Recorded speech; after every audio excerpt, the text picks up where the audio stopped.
on the cloud right now. So I can record this one. I think the last one got recorded. Typically it's not something we do, but I know like the Zoom is a whole new, Right. we're just learning. Okay. I'm thinking I understand.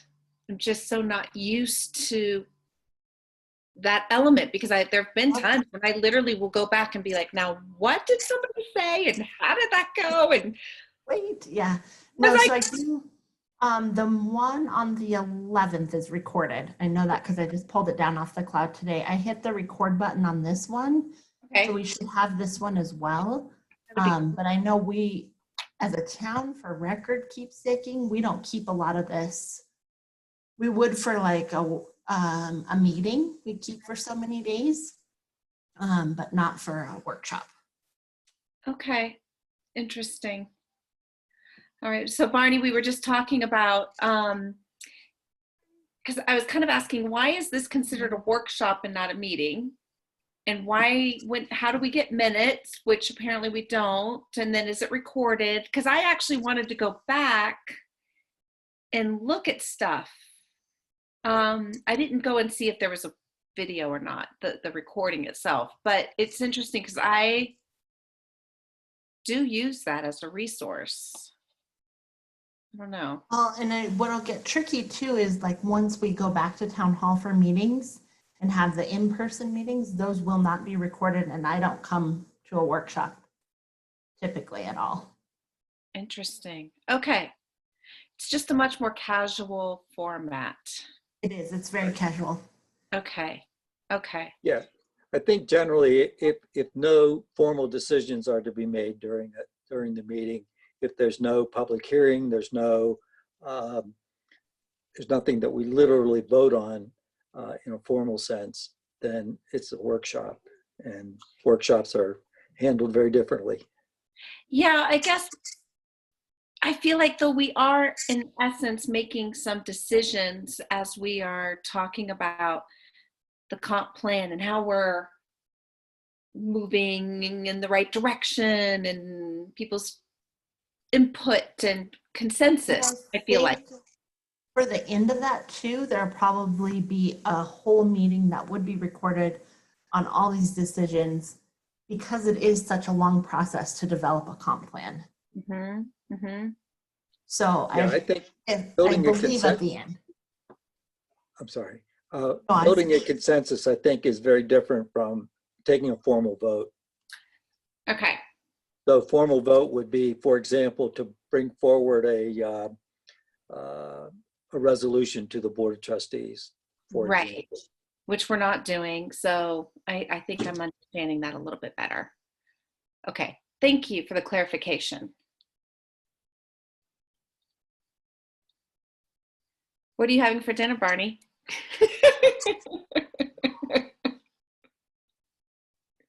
Oh, you're on mute. Wendy was just coming in to have me open a can.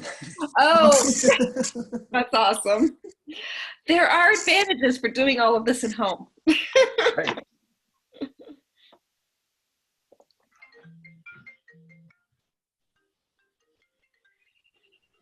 Hi, Greg. Hi, David. I will send it to you. Hello. John. Okay. Okay, I will.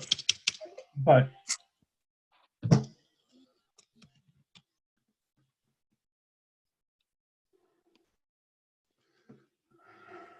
Greg's having trouble getting on. He couldn't find the Zoom, so I'm sending it to everyone.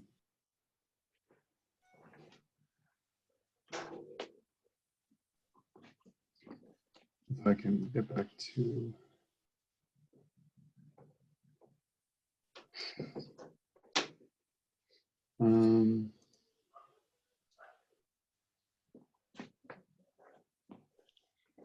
Can you guys hear me?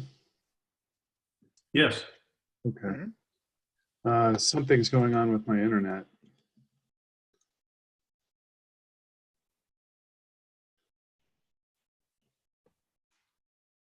There we go.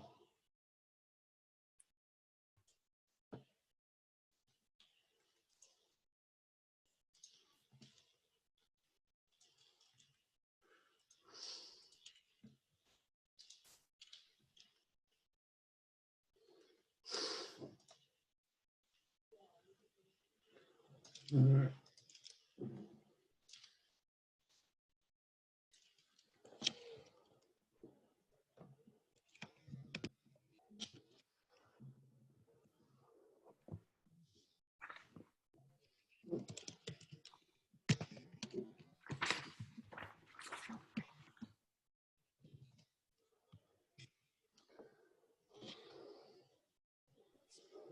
Okay, I sent that out.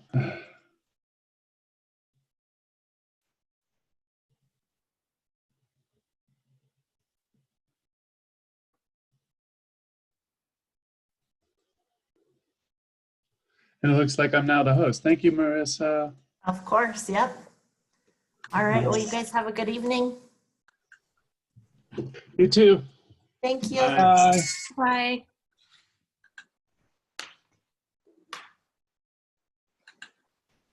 Kenyon, did you get a haircut? You look different. I wish I had that much hair in real life. Here, I'll let you see if I got a haircut. How's that? So, You got some good COVID hair. yeah, I think I'm going to bite the bullet this week. I did a round trip to Fruita today. I went to Fruita and back already today. So Oh my gosh. Oh, that's why I was, I'll probably take the camera off here in a second. But Feel free. Yeah. you drove all the way to Fruita this morning and then back? That's quite a while. That's a lot. it was 596.3 miles. Oh, wow. For something fun? Yeah, we're partnering with somebody to open a We Casa in Fruita. So we went out to the property and talked through some details and give some advice and suggestions and that kind of stuff. So Nice. so it was 10 hours in the car for a 90-minute meeting. But sometimes you got to do these things face to face. So Yeah. Yeah, I used to work on the western slope quite a bit and often had those runovers. Yeah.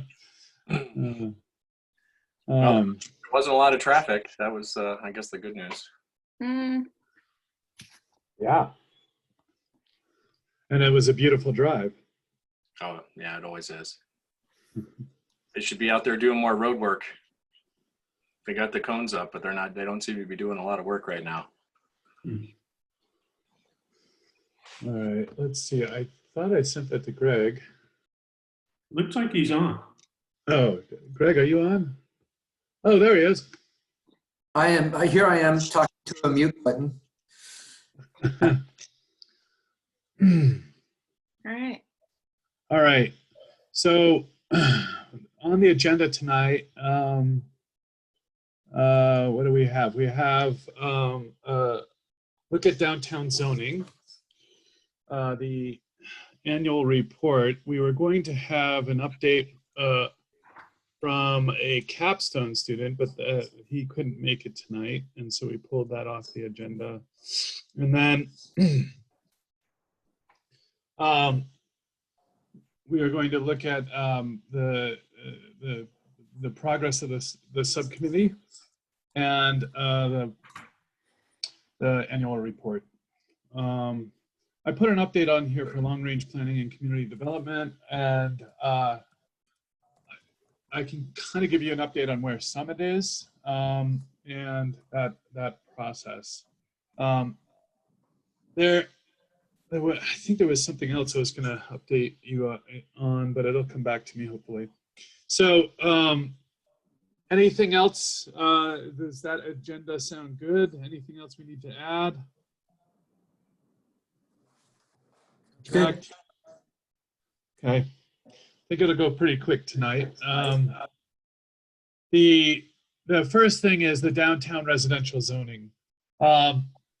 We've talked about this a little bit, and throughout the downtown, I'll just describe it and then I'll show you some images. Throughout the downtown, we have a development that was developed oftentimes prior to the existing zoning code. R1 is kind of your typical current or 1980s or 1990s subdivision development zoning. And what I mean by that is it's typically set back from the front significantly. In our case, it's 25 feet. And it's set back from the rear 20 feet. And that setback from the front is because typically these parcels are right up to the edge of the sidewalk.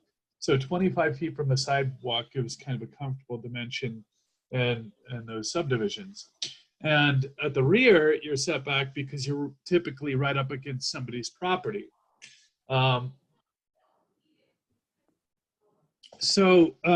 However, the development in the downtown happened a long time ago, and it happened with these large rights of way. In most subdivisions, we have somewhere around 40-foot right of way, including the two-way street, 2 drive aisles, parking, and sidewalks.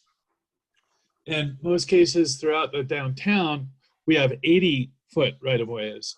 And the reason that those 80-foot right-of-ways typically exist is that was what was required to turn around your cart in the street, your horse and buggy. So they were pretty wide, and houses were set back, and you would pull your buggy in and turn it around when you wanted to go the other direction, and that was the turning radius. So what we have in the downtown is, buildings that were often built right up to the parcel line, so they're not quite 25-foot setback, and they have alleys. They're alley loaded, and so when somebody comes in and wants to build a porch or an addition, or wants to put a garage right on the alleyway, or another significant structure that can have issues because the house is located in the setback. So I'm going to see if I can share a presentation that kind of illustrates what I'm talking about. Let's see here. Let's see if this works. Can you all see a presentation? Yes. Good. So in the residential core, in the older areas of town, like north of downtown, I don't know what's going on. No, I don't want that. We have houses that are in, that do not meet the setback. And so you can see here on Seward, the parcel line is often right about here along the sidewalk in this case. And these houses are not set back the full 25 feet. So there's a wide right of way, like I indicated earlier, and these houses are only set back 12 feet, not inches. So anytime somebody wants to come in and build a deck or a porch, they have to come through, and it's quite difficult. They have to get a survey and fill out an application, pay a fee to get through this planning process for the Board of Adjustments. And this is a town-wide problem, a neighborhood-wide problem where development's being curtailed here. If somebody wants to go through this, they have risk that they might not get approval. Where if we look at the zoning here and contemplate a change, that they may be able to avoid it. So we've brought probably about 3 or 4 variances to the Board of Trustees, to the Board of Adjustments with this setback issue. They've approved every one of them. And I've asked the Board of Trustees to consider modifying the zoning down here. And the Board of Trustees would like a recommendation from the Planning Commission. In this case, this is Seward, and any one of these that would want to develop a front porch would have to go through that variance process. In the rear, we don't have a lot of good data with regard to our data in this area. We may want to look at updating the town data and matching it with a photo, because it's hard to evaluate without a survey what's going on in the rear of these properties. Oftentimes, the surveyors are charging an exorbitant amount to get just a single survey on these, because of there's a mismatch between the datum potentially and the survey markers, etc. And the surveys our data is just pretty bad up in this area. So in addition to the zoning being a problem, we have the data being a problem, and that requires a significant amount of investment for the landowner as well. And so it will stymie development, and often cases does.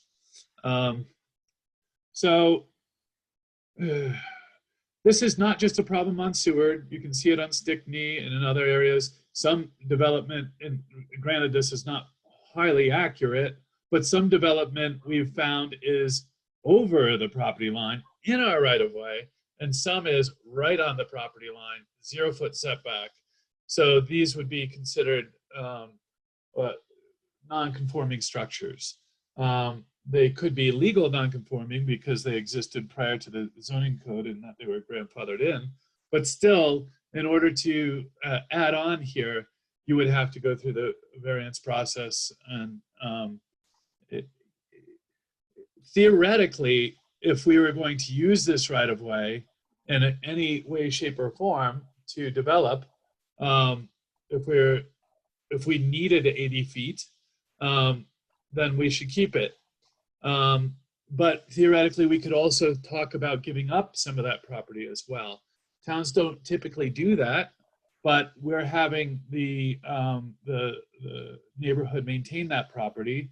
And so the preferred approach from a planning perspective would be to look at ways we could change the zoning here, come up with a new zoning, or maybe average the setback on a street, and say if you are,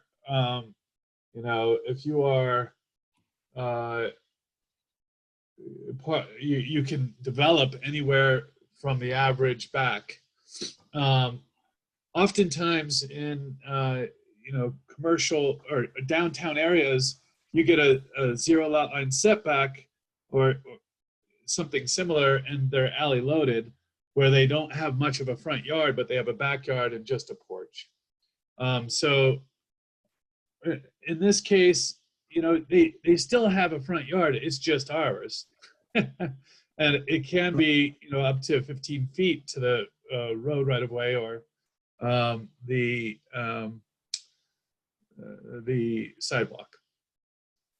So it's a common problem. How we deal with it is a question. The Board of Trustees and and the Board of Adjustments would like some way to address it. And so we probably need a little bit more study of the problem, the extent of the problem throughout the downtown, and come up with a preferred approach by looking at various zones. This is not an easy problem to fix, because it's hard to assess the extent of the problem without having accurate data in this area. But I think we can get, by just looking at the setback from the street and the setback from the alley, a semi-good picture, and develop what we think are some regulations with regard to this area to avoid the non-conforming status of some of these buildings. Mhm. So I think it would be good to have kind of a working group set up for working on this problem, but and kind of studying other areas that have gone through this. And staff can do some research into that, but it may be that we have PCDC members be involved in that as well. So with that, I wanted to open it up for questions. First question, Paul. Okay, so staff could do some of this work. Maybe somebody from the PCDC could sit on this as well. Could somebody from the Board of Adjustments sit on this as well? Just asking. I think that's a possibility. That's not typically their purview. Yeah. Because they deal with one-off Yeah. issues. They don't deal with kind of zoning in general. They deal with the modification of zoning due to hardship or other Yeah. issues. I'm Yeah, not sure. I'm only bringing it up because you said at the beginning, 4 of these or so have gone to the Board of Adjustments and they've approved every one. Right. They've got to know why they're approving every one. Well, And then some I- maybe I- helpful insight. I can give you background because I am the staff representative to that. Oftentimes these have had other issues where they've gone to they have hardship issues, or that, you know, they have to have parcel irregularity issues. So not every, I wouldn't recommend everybody that comes in to build a porch apply for a variance, because in general, you're not supposed to make zoning modifications with a variance. It has to be related to other elements as well. In these cases, this is a common problem, but they have to have other qualifying features as well. So they can only make these modifications in select cases.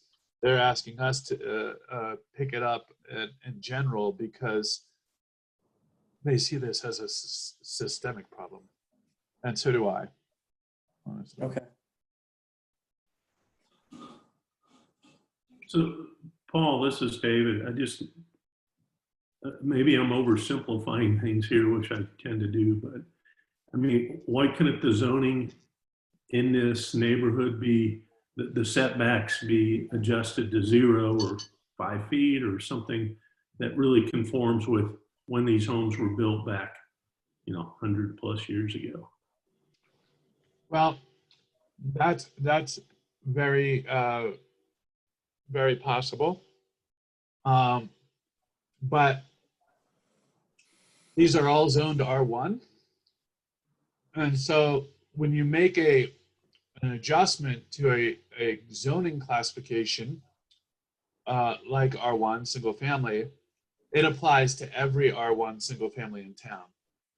So that would apply to most homes in McConnell Drive as well. They would be able to, what do you call it? Build up to the 0 lot line setback. And that, I believe, would cause an issue. Sure. What if we can you create a new subzone, R1-A or something in that only applies to these properties in question? Yes, and that's what I would most likely recommend doing, or downtown single family, something that looks at the alley loaded nature of these and zones it appropriately based on a historic development. And the perceived setback, because you're not typically setting back, you have such a wide right of way that the perceived setback is different. Exactly. So I would recommend that because there does seem to be a mismatch of having one R1 for the entire town, largely because some of the town has alleys and some of the town does not. And it seems to me that the setback should be different if you're in an alley area of the town and when you're not in an alley area of the town. Yeah. I think I've seen inconsistencies in the past on the PCDC where we have a rear setback of 5 feet, I believe, in R1.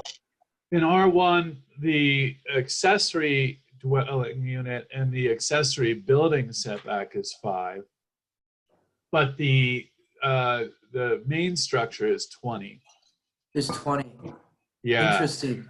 Okay. So you can't build your main structure out over the entire lot, but you can build it significant in nature over the lot.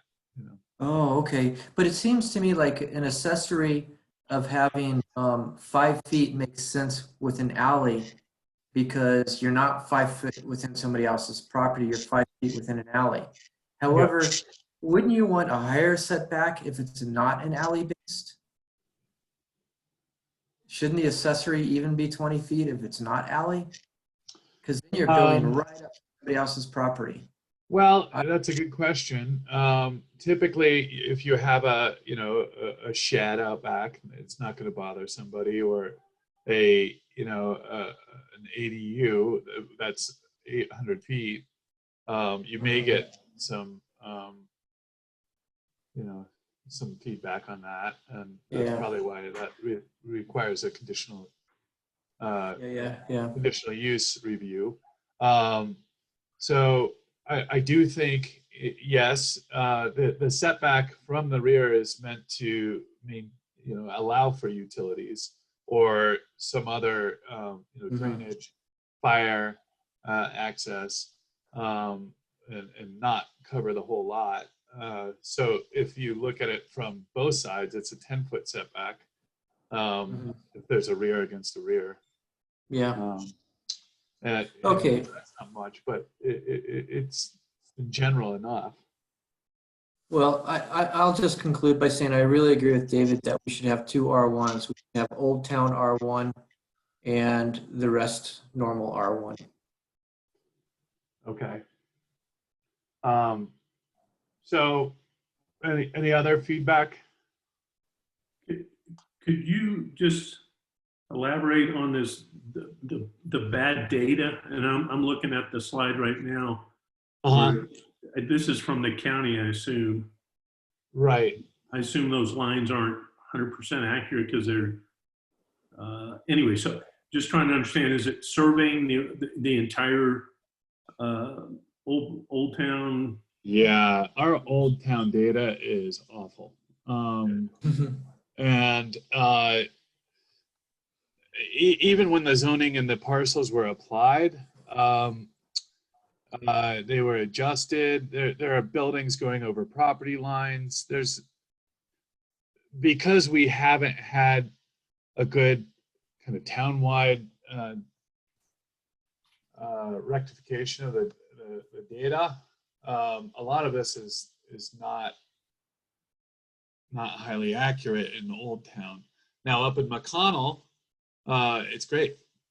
When you look at the parcel lines, they follow, and it's very clear that the data has been rectified. But in this case, oftentimes when you get into hilly areas, it's more harder and harder to survey and correct the data. That I think is a bigger problem. And when Joe was here, he really wanted to engage in a town-wide rectification project, and specific to help out this area in the town. Yeah, I was wondering. it seems like- We got one quote from a property owner saying the data was so bad up here. He tried 3 different surveyors, and they all quoted him $25,000 for a survey of his lot, Huh, huh. which is just, I've never heard that. Is it possible, I know they teach surveying at CU, get some engineering students, and I don't know if that would be sufficient for a job like this versus. Well, you just- have to have a surveyor sign off. Okay. So, I don't know the extent of the problem. I didn't look at Joe's approach. I just know that there's the data doesn't line up.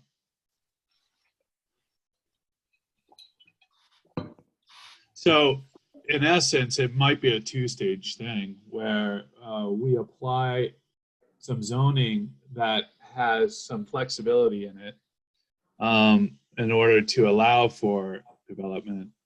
And when we can get around to it, we find some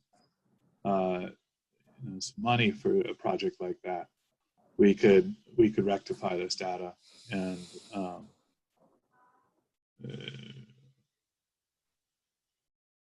I would recommend that's the way we go based on our current budget right now.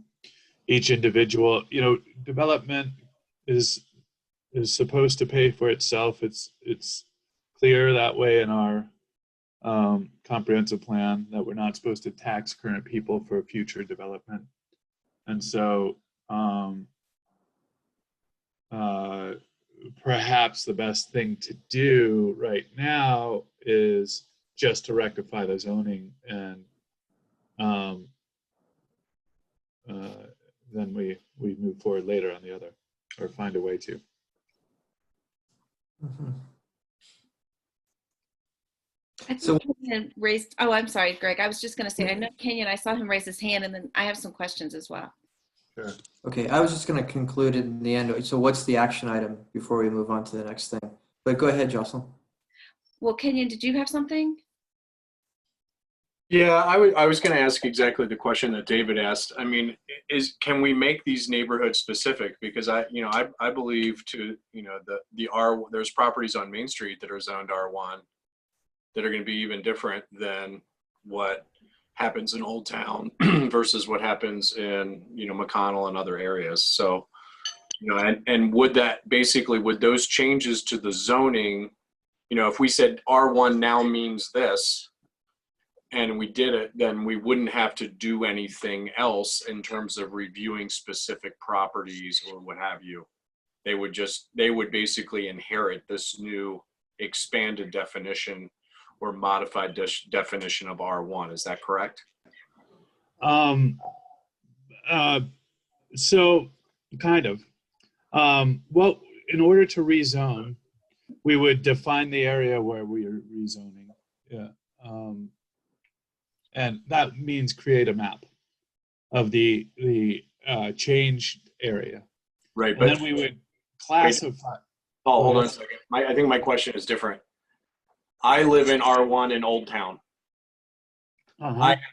I meet almost no setbacks at all, even under any definition of that. That's fine.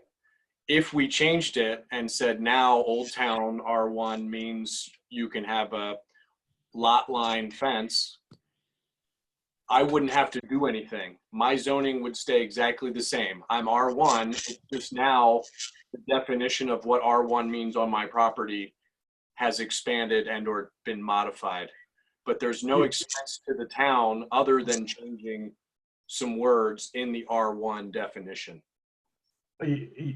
Correct, but that would apply everywhere in R1, Correct. meaning McConnell, Eagle Canyon.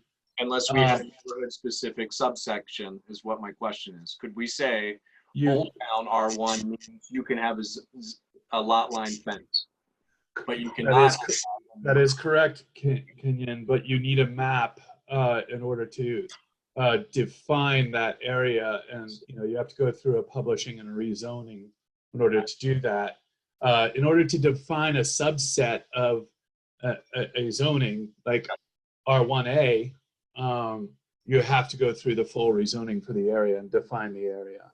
I got you. You have to post, I mean, it's a substantial project. It's a new Um, zone map, but the property, Yes, there's no impact. sorry, Or that, cost. sorry, say that again. There's no cost to the property owners if there are one under the new and old definition. There That's would be no cost if the town instigates it. That's correct. There would be a cost to the town for the legal drafting of the ordinance and to create the zoning map. And we'd have to understand what that is. So I think the approach here could be to outline what we think, form a working group, identify the problem, and then identify what kind of rezoning would take shape, just conceptually, and then look at the budget implications and bring that to the Board of Trustees. Because they've asked us to do this, we should probably get a concept down, an approach, and a budget that we would have to move forward with. Because rezoning is not free. It does have a significant expense, but I don't think it's nearly as much as rectifying the data. And we did this in 2019 for the overlay zone in the downtown. And perhaps the cheapest option to do this would be to wait until we overhaul the zoning code, which is typically done after a comprehensive plan update. But that said, I think what we've heard from Mayor Angelo is that this should be done. I'm not sure he understands the full implication from a budgetary perspective, however. So in order to get that somewhat accurate, like I said, I think we go through the conceptualization and then get some quotes on what it would take. Paul, I have a question. Yes, John. Is an option to just have conditional setbacks in R1? In other words, if your property abuts an alley, then this is what the setbacks are. If it doesn't abut an alley, then it's the existing setbacks in R1, and just revise what the setbacks in R1 rather than creating a whole new zone? That could be an option. We would want to look at where that would apply. I think, so in the setback portion of R1, I think we could change the language. For instance, there's a side yard setback. We could say alley setback, but I'm not sure how that conditions the front setback. I guess if you just say front yard setback based on alley loading, maybe that is an approach. And maybe that's what you were after, Kenyon. And I just didn't hear it well enough. So that could be an option. I think that sounds very expedient. I think that sounds like a really good option. But I think we would still want to review the impact for each alley loaded area. Paul? Yeah. Paul, I'm wondering, in the commercial area, in the past, we've done overlays for a different reason, obviously, but I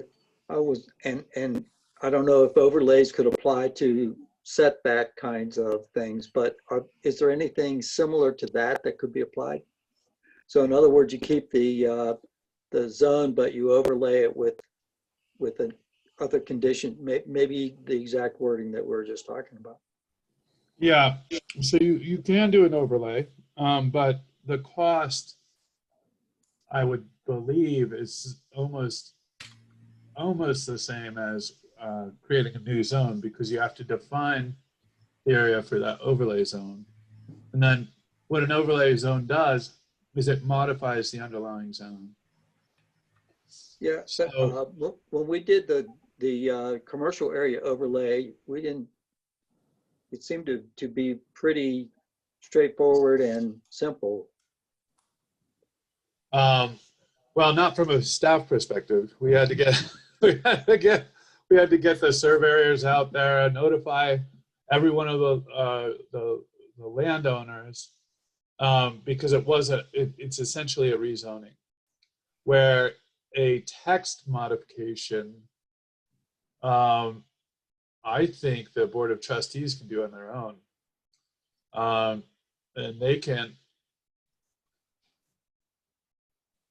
essentially add lines to something that's existing. So I think that's the easiest process. Okay. So I can check on that process and bring that back to you next time. And I still think, I mean, just to verify that they can do that, I still think we want to identify the extent of the problem a little bit more, and come up with a boundary, well, not necessarily a boundary, but what the implications would be for all alley loaded areas if we went down that route. When I look at the map, it seems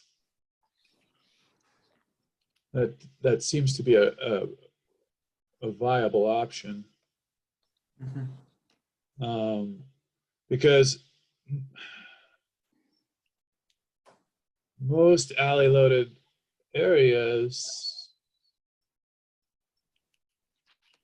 would solve that problem, if we addressed it there. I'm just looking, McCall Alley. There may be, some on Fifth Street that aren't addressed there. There would be some on Fifth Street that aren't addressed there. Probably some on Second. That I know about. But it would address probably 95% of the problem just as I look at it. And it would be a quick fix for relatively cheap. And we could go back and solve the rest of them later, or just go through the Board of Adjustments. So I have a couple of questions about when you said implications, and that kind of leads me to think of the unintended consequences of stuff. So I'm just a little curious. I mean, I know one of our goals is to consider denser dwelling within downtown. But if we got into zero lot line, we also, one of the things that I've expressed a concern about is, would this open the door up for somebody to come in and say, okay, well, I'm literally going to build a McMansion in a neighborhood that it doesn't seem appropriate for? Or are we just talking about somebody who wants to add a deck and literally that's it? Well, And then I was curious about the underground of infrastructure, of utilities, and something needing to be changed, and in the future putting in sidewalks and road improvement in that neighborhood has been needing it for years and years. So I just am wondering, making sure on the front end of these properties, we're making sure that we're keeping that in line. And then my other point is, there is the mobile home neighborhood in there that also has some really serious flooding issues and sewage issues, and it can't get really great fixes because of the way it's zoned. yeah, that's a real issue. So I'm curious how, if we were to go the zoning route or something that can then help address that as too. I think it should be a part of it if it is, if we end up having to do the longer approach. So those were kind of some of the things going off in my head.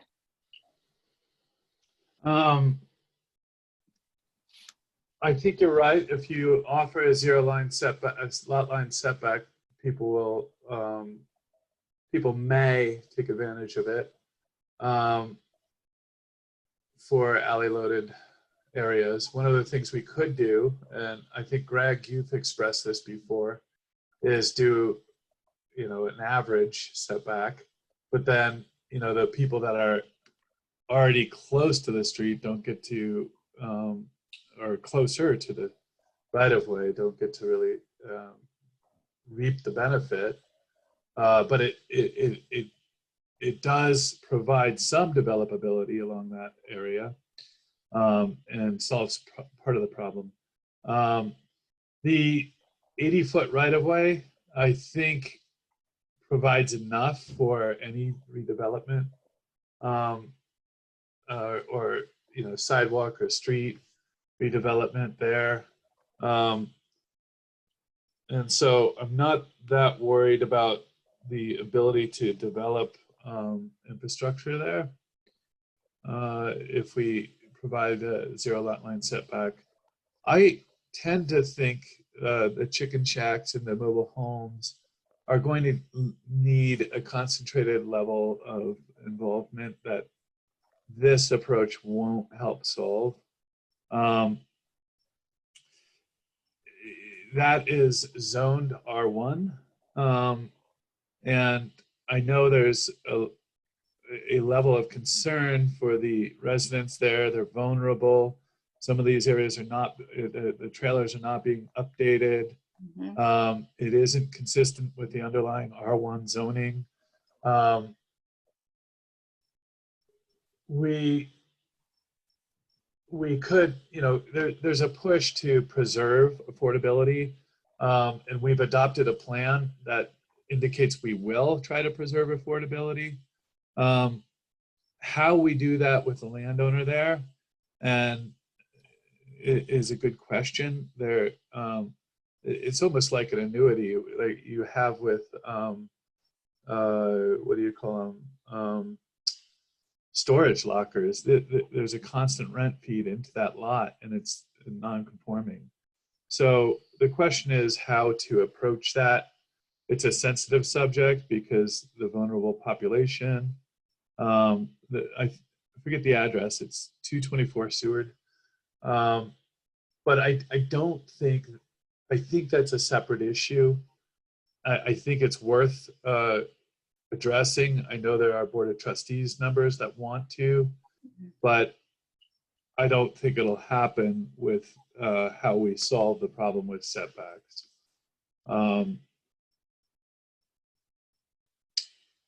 And so I think I answered your questions. Yeah, I think or so. tried to. I just want to make sure that we are also, as you try to solve one problem, what are you creating that could potentially be taken advantage of? We've seen people, developers in town already trying to do that. Yeah. And so that would be something I would want to avoid, because then it is a matter of affordability. These homes, most of them, they're smaller homes, and they are more affordable area in town. And so I want to make sure that we're not doing something that then suddenly can create an opportunity for somebody to put in something that's so huge that it ruins all of that for what our comprehensive goal is, and now and in the future. So yeah, we don't have great large home regulations. Other communities have done that in various ways through percentage of impervious infrastructure requirement, or the maximum house size. There are other methods. Okay. I know there were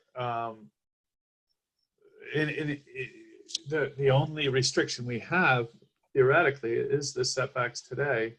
There's a subjective review process by which I can analyze any development, but because it's not really well defined, it becomes difficult to implement. And so if I know there was a push to have house size be a zoning refinement in R1 and other zones, because we're going to, you know, as land prices go up, we're going to start seeing more and more bigger houses, because they want to, people are going to want to maximize their value. But that said, I think that's a different issue. I think that we could put on our priorities list. It was on there at one time, and it's not on there right now. Well, I And then, brought that up the other day. What's that? I brought that up at the last meeting that we had when we were talking about kind of some of the things that we were all wanting to prioritize. Okay. So we'll go over the list in a little bit. Maybe we can add it at that time, because we have the annual report updated. We'll go over that one more time and give you guys one more chance to add refinements to that before we take it to the Board of Trustees. Granted, it's getting late in the year here. We're already in May and soon to be in June, but I think it's more important to get it right than it is to save 2 weeks. Okay.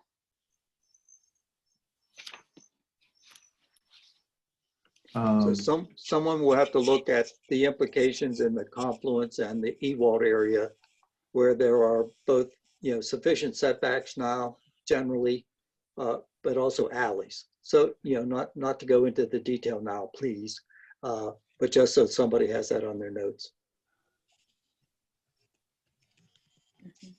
Thank you. So I think the action items here are to get a clear sense on what the options are, rezoning versus just a text revision.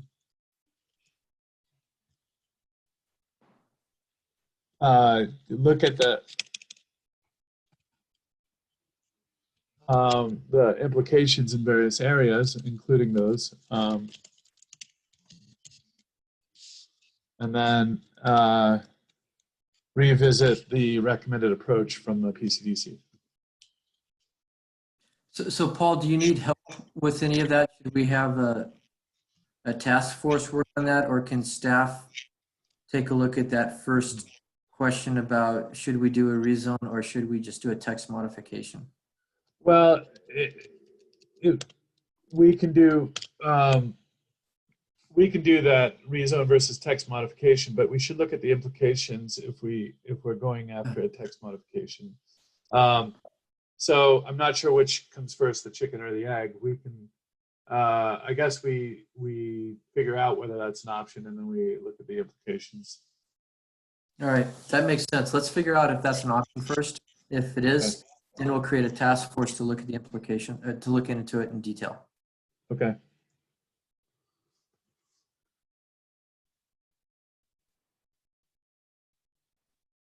Next item. Yes. You good? Okay. All right. So Summit started their process for dropping off site plans and construction plans. They are probably going to take another month of review back and forth, because this is a pretty complex project. We're developing a checklist of kind of check-ins that we'll have as the community development department moving forward with each one of these.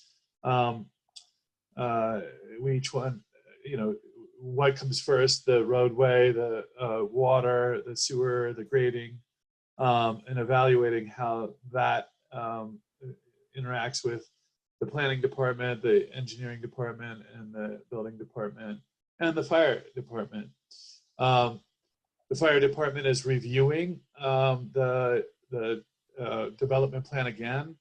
Apparently, they did not. They didn't do it under the referral process, and they're doing it now. And so I don't think there'll be many implications, but it looks like they should start breaking ground just a little before August, if everything goes well. So that's moving forward. We've got a number of ADU interests that should be coming your way. There's at least 3 or 4 that are in the works. There has been a question as to whether we should change the ADU process. And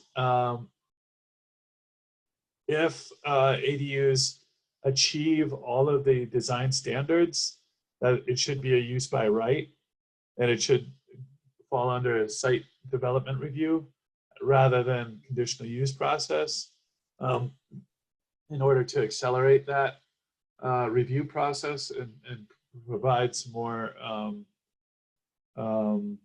clarity or security that if somebody invests upfront in a survey and architecture, that they're most likely going to get if they follow the design review or the design requirements in the code, they'll most likely get that ADU.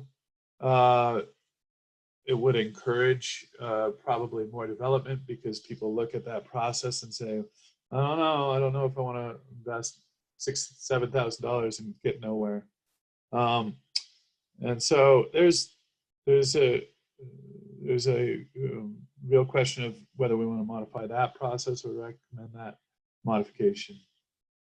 We don't have the review process for attached ADUs, but we do for detached. So Paul, I think there's 2 sides to that argument. You're right, it would be much more efficient, and all of that seems good. You also take away the power for the neighbors to have their day, in court. And I think if we look at the ADU that was on Reese Street, where the neighbors got very upset about it, and then the applicant decided, wow, I really upset my neighbors. I didn't realize how much I was upsetting them, and then agreed not to do it. I think that is an excellent example of why a conditional use review is a great thing. Well, you would still have site plan review. So we would still send that information, and that neighbor would still have the opportunity to give feedback on that. That never came to the PCDC, right? It was pulled because of the notice process. Yeah, it was pulled because of the notice process. But and that notice process still exists under site plan review. Yeah. Okay, So, but who reads what the neighbor said, and who makes a judgment based on what the neighbor said? that would be staff and administration. That's what I read what the neighbor said. I talked to the neighbor. We sat down. I presented the case that this is probably not likely going to move forward, that there may be a legal challenge and you'd have to rip this down. And he just dropped it. And there could be a case where,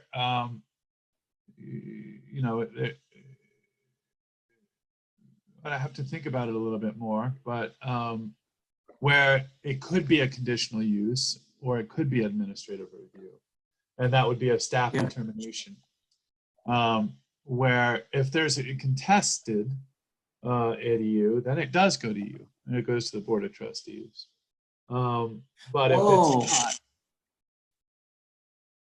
not. Actually, okay, yeah, something like that does make a lot of sense, because some of them have completely not been contested at all. And at that point, you're like, and then they were all perfect. They weren't contested. You're kind of like, okay, well, here, let's stamp this. But we did have a couple that were contested, and one we passed and one never made it. But I think you can recall, one of them was contested quite emotionally by the neighbors. And even though it went through, I still think there's an importance that they just had the right to get up and speak to somebody about it. And actually, we actually modified zoning code based on their complaint too, right? That's when we lowered the use by right of a 40-foot height accessory building. Right. Yeah. I guess my point is I think good things have happened out of these conditional use reviews. I mean, we can state that one stopped, and we can state that we actually ended up modifying zoning in a positive way. Yep. But it does seem to me that if it is possible, if it's contested, then it becomes a conditional use review. If something like that could be worked out, I think that would be nice. Okay. Anybody else? I guess just a comment. If someone applies for whether it's an ADU or any other thing, but ADU seems to be a topic at the moment, and they Sure. meet all of the criteria, it seems to me it's just fine, always fine to get input from the neighborhood. But if you're going to make an up or down decision based upon the input from the neighbors, when the applicant has complied with all of the design requirements, then it seems to me you're putting applicants in a difficult situation where if they're not the favorite neighbor, then their project doesn't get to go forward potentially, whereas somebody else does. In other words, it becomes unpredictable based upon whether or not the neighbors like the person that's applying. So I just think you got to really avoid that kind of situation. I still think you need to have neighbor input. But if somebody meets all of the criteria, I'm hard pressed to see how the town, being fair to everybody, wouldn't approve it. We had an example of that a couple of months ago with the campground, where there were neighbors that were against it. But since they met all the criteria, we passed it through. So John, I think that's a great point. And it did come up when we read the ADU regulations. One of the existential questions that was asked was, why is there even a conditional use review?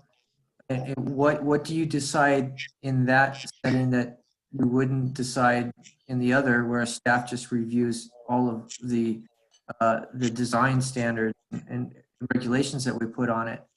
And no one really answered that question particularly well during that time. But one of the things that we decided at the time is we can't write every regulation out there to meet the what would be good complete thorough regulations. We just couldn't write everything, and so that's why we decided, well, let's just go with a conditional use review. But and then something did happen. The one on Reed Street was very, very interesting. Mm-hmm. They actually did something. They had 2 accessory dwelling units, and they were making the ADU dwelling unit to be the one that was farther back. And of course, we didn't put that in the code, but the neighbors complained, saying, wait a second, the presence of those people will be much more felt in my yard than the applicant's yard. And I think the neighbors were right. And we didn't write regulations to say, well, if you have 2 accessory units in your backyard, the one closer to the house has to be the one that somebody lives in. Right. Because we just foresaw that. And we just couldn't cover all the cases. That's why we just left it as a conditional use review. At least that's how I recall the situation. I can see the that being a reason, and then it could go to conditional use review. There are others that they aren't meeting the design standard, but they do want to state their case, and those I could see going to conditional use review, because it is a quasi-judicial judgment. For instance, 406, what was it? 406 Prospect. there was a garage that was out front of a house. And the applicant wanted to put a ADU on top of the garage and thereby preserve more of the floodplain rather than putting a ADU in the back of the yard where there would be less infiltration and more impact on the floodplain. So in this case, the trade-off made sense. It didn't follow the design regs, but for that reason, the conditional use process made a whole lot of sense.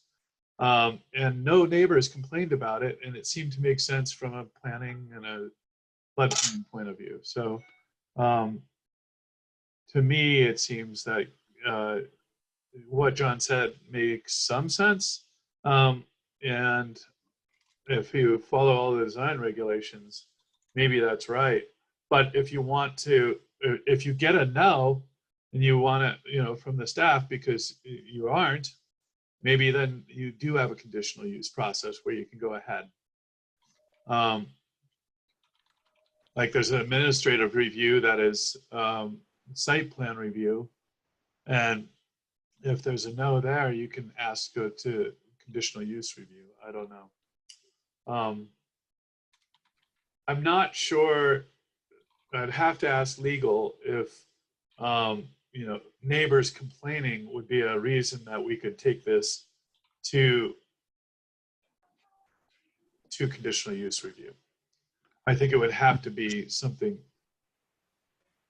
more significant than that, but I can find that out.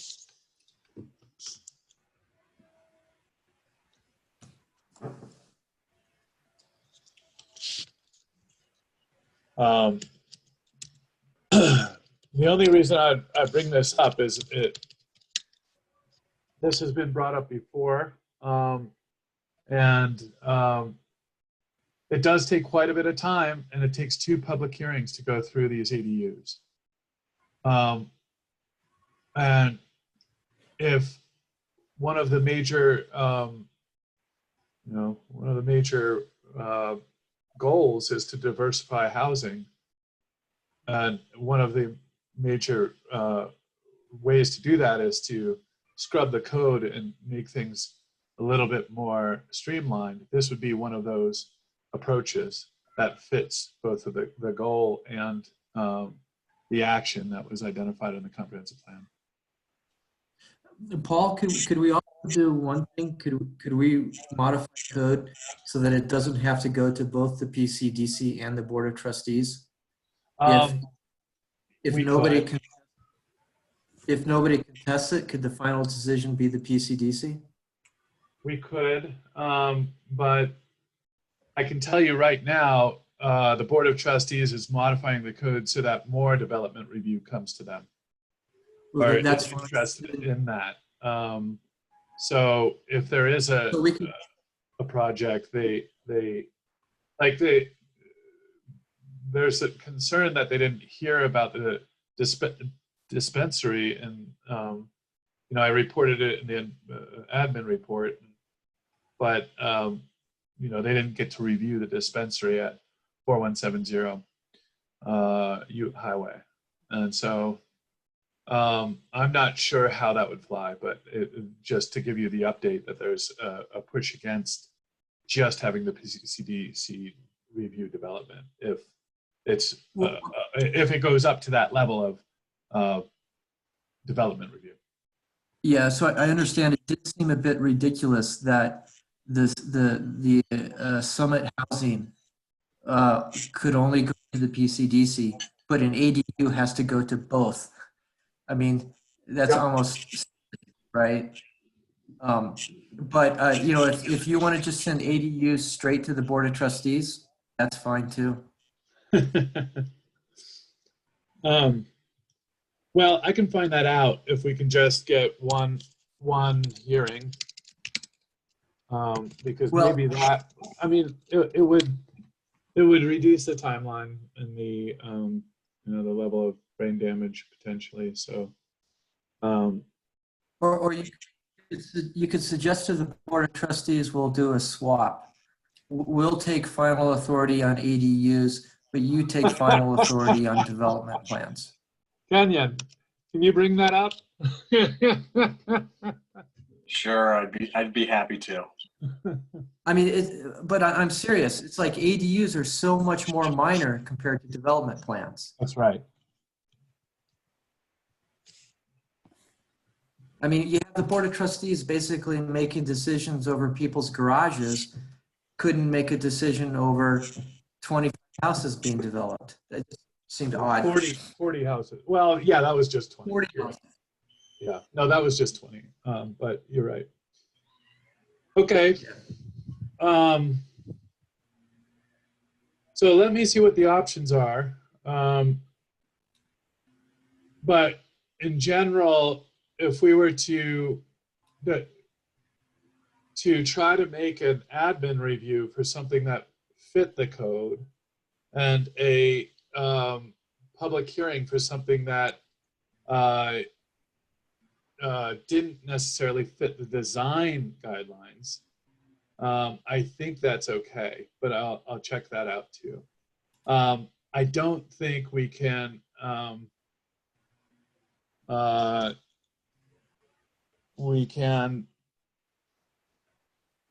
take it on just to, you know, if it's contested, but I'll find that out.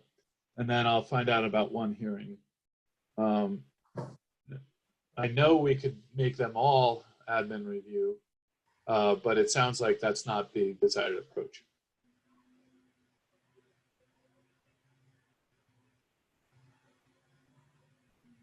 Sound right?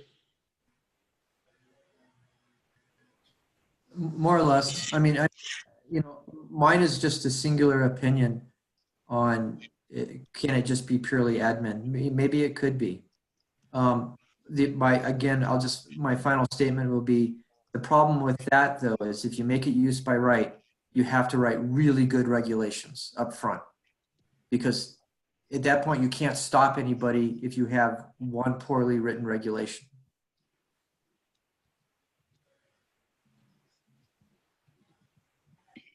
I think well, I you could- agree with that because we end up having sometimes loopholes that we don't realize until somebody finds it, and then that kind of creates this upheaval. But at the same time, I'm very in favor of streamlining this process for Well, all parties. well, it doesn't take out any of the requirements or the oversight from the process other than board review and PCDC review. It would require the exact same submission requirements, the exact same proof. It would just not require 3 levels of a review: staff, PCDC, and Board of Trustees. Yeah. I do think 3 levels on a garage is excessive. Yeah. So, well, should I explore those options and see what is possible and then bring them back to you in a little, trying to explore the implications a little more? Sure. It seems like this could be a pretty quick code amendment as well, where it doesn't require, this is a supplementary code in the zoning code, so it's an easy text amendment. Okay. Any other comments on this one?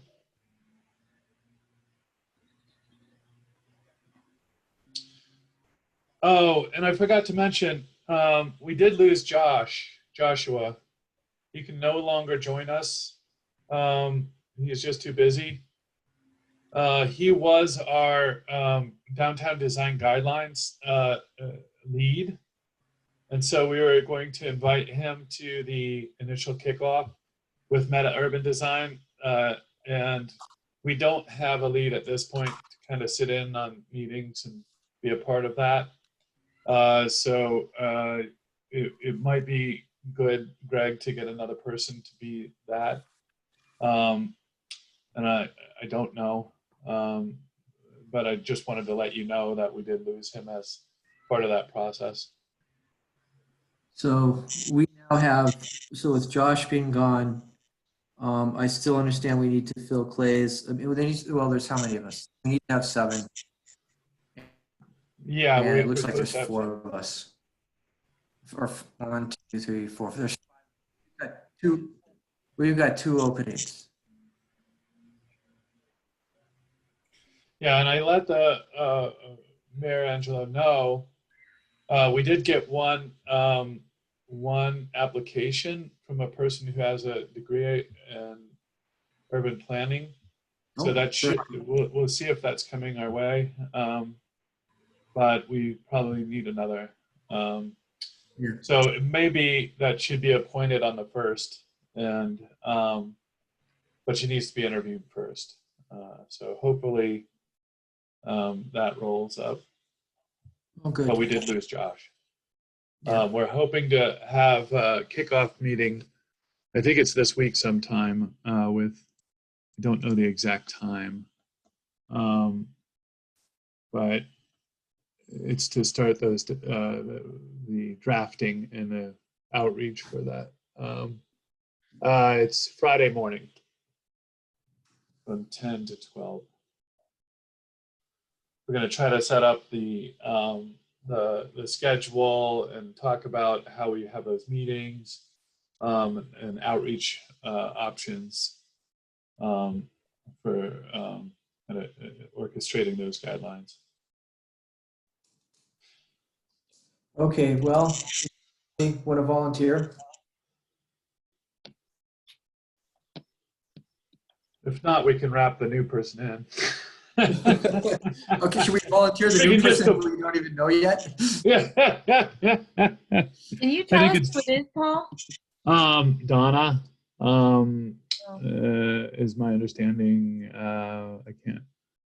Who is it? What's Okay. that? Donna who? Let's see here.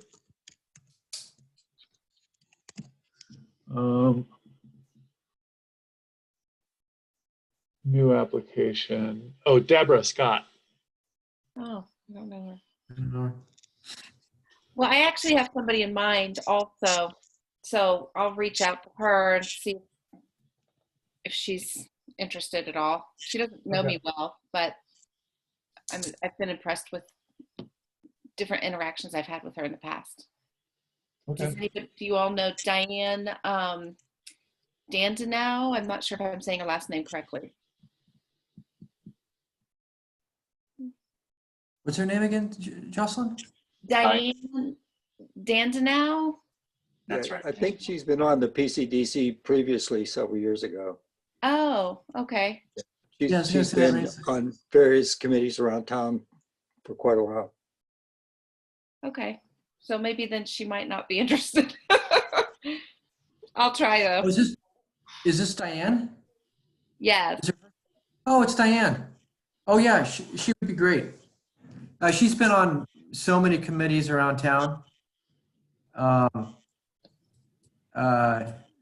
Yeah, she's very thoughtful and everything. Yeah, that'd be fantastic. I'll reach out to her and just see if she might be willing, and maybe it's a good time. Yeah, I tried recruiting her for a while, Oh, okay. but she was like, "No, I'm done." But maybe she's got more gas in the tank. Well, that's good for her. All right.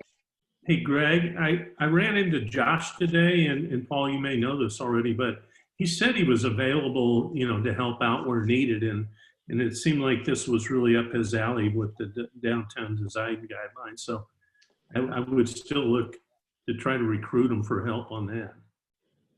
Yeah, it kind of is. I wasn't sure whether we could just integrate him for environmental review, because he has a specialty there.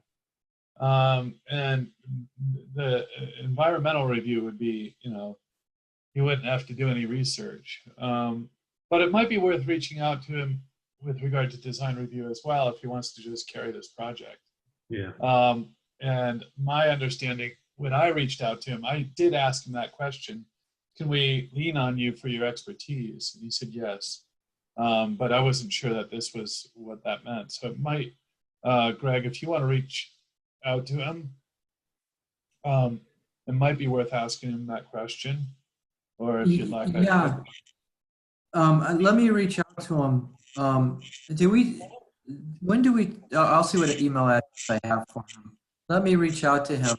But like, Okay.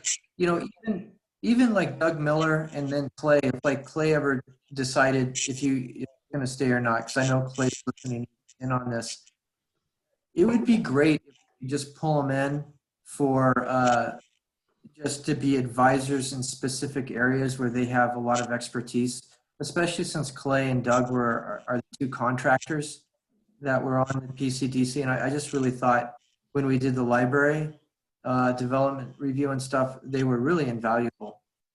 So, Yeah. hey, Clay, Yeah. look at your chat. So I don't know, is that possible? I mean, can they come in and just be advisors in a non-voting fashion? Yeah, I mean, we can have people we invite in. We could also have a design review board, which people sit on. We don't really have that instituted, but I think that was the intent of the guidelines for the commercial and mixed-use design guidelines. Is there would be a design review board and then a recommendation to PCDC. Oh, that would be great, because then we could get developers on that can really ask a lot of the architectural questions like Doug was so good about asking. Oh, Clay is saying, Clay's mic is not working, but Clay is saying, I like the idea of having advisors, and it sounds like, Clay, you'd be willing to do that on specific things. Okay. So anyway.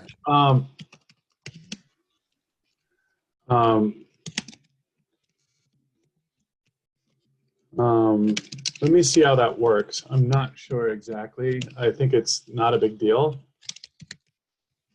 Yeah. We can do it, but I just want to make sure there's no sticky portions to that. All right. So can we move on past the staff update? Yep. We did hold the comprehensive plan subcommittee, and sorry, David, that you weren't able to attend, and John. The original intent of that committee was just to involve the other commissions and boards and bring in their ideas for a report to the PCDC, but it's been kind of pushed in a different direction. We did, staff did not get the agenda posted on time, and that's why we had to hold John and David off. But we had a comprehensive plan report card that was due on last Wednesday, and then we went over what the challenges and the wants and needs are for those boards and commissions.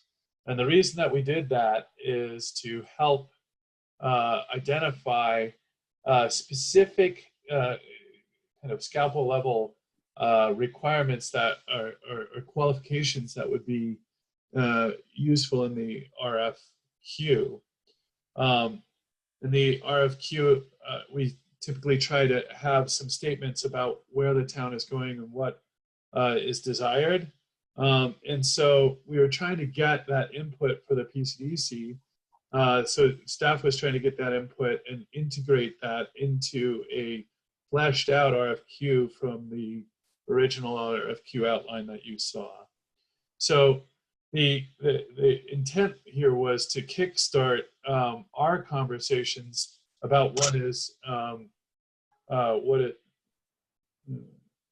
sorry, I got distracted. Something's popped up on my screen. About what is the current challenges and what the wants and the needs are, and to start those committees thinking about what a comprehensive plan is, because you want to start them thinking a little bit ahead of time about that process. So right now what we're doing is going through and taking all of that input and compressing it into a report that will then be kind of filtered through a funnel, if you will, into the staff fleshing out the RFP and reviewing it with the RFQ, I'm sorry, request for qualifications, and reviewing it with the PCDC. So we went through and gave the subcommittee more homework, and that homework was to flesh out what they thought their commissions or their boards' top 2 or 3 wants or needs were, and send them to us. And so we've collected that, and Yanni is putting that into a report that it will provide feedback to them in that process. It was a very abbreviated subcommittee to collect information and to on what needs to be in the RFQ. And so it's something, like I said, that will take what the output was from that subcommittee and filter it into the development of the RFQ for the town.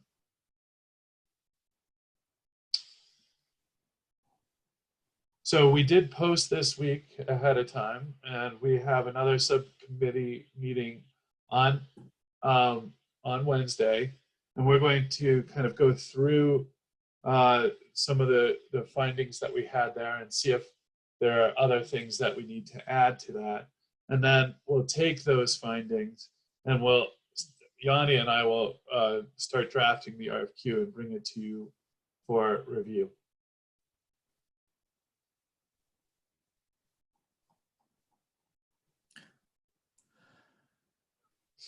So at this point, it's just an update.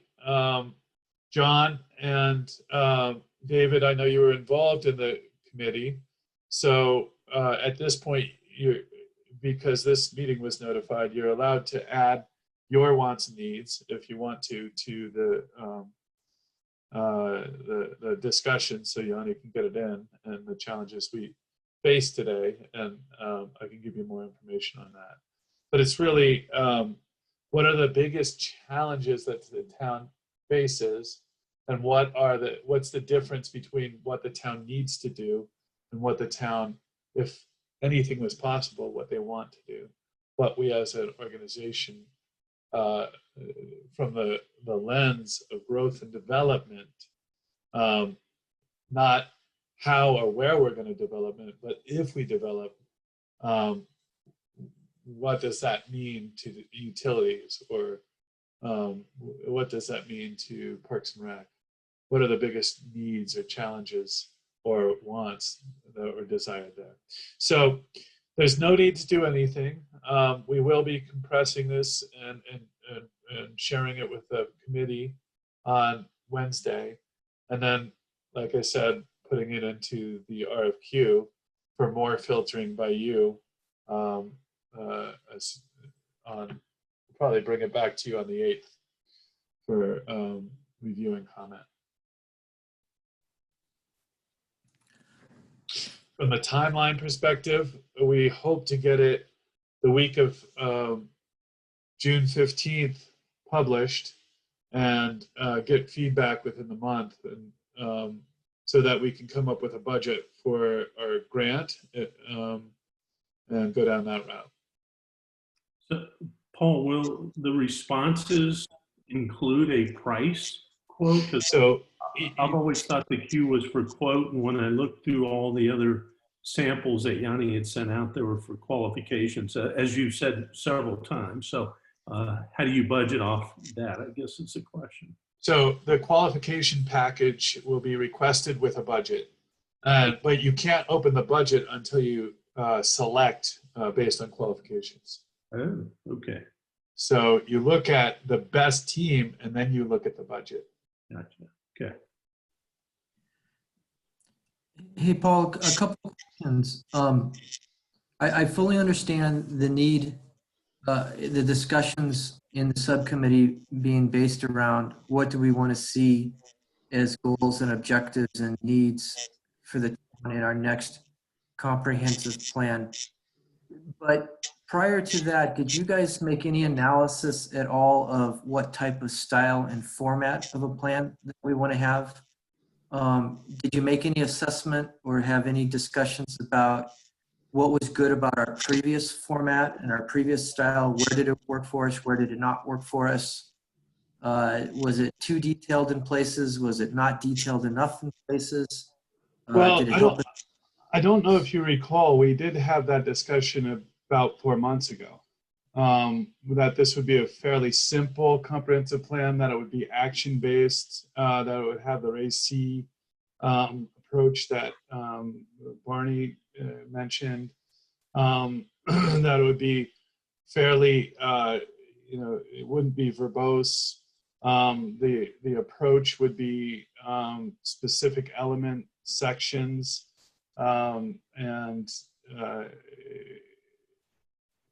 so in general, some of that will come out through the process, but simple and we discussed having a simple document that was very clear who was involved in what, and that would be actionable and would lead to kind of a reporting metric that we could use each year as a how are we doing?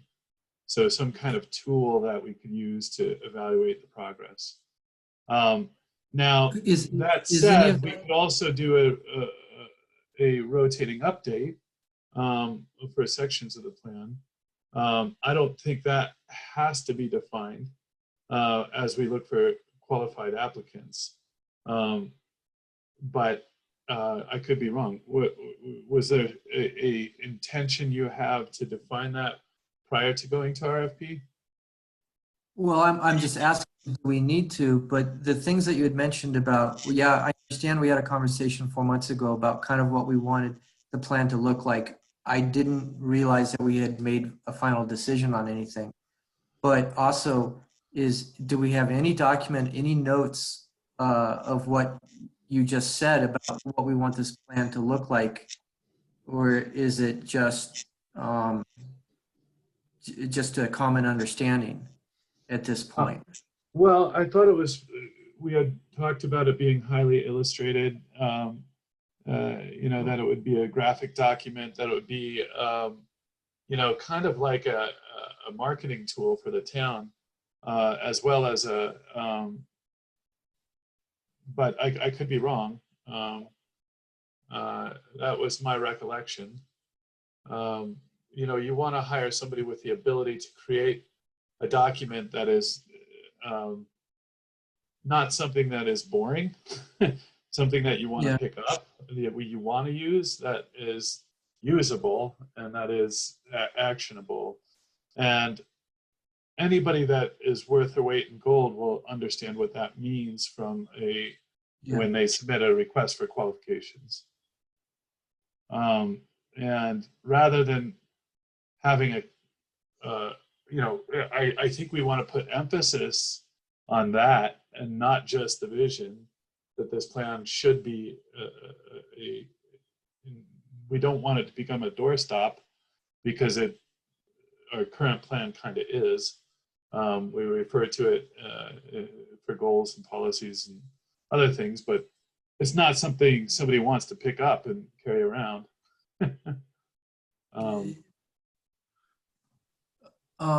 So I don't know if I answered your question, and maybe that's something we can discuss more on the 8th if we need to, and get into with regard to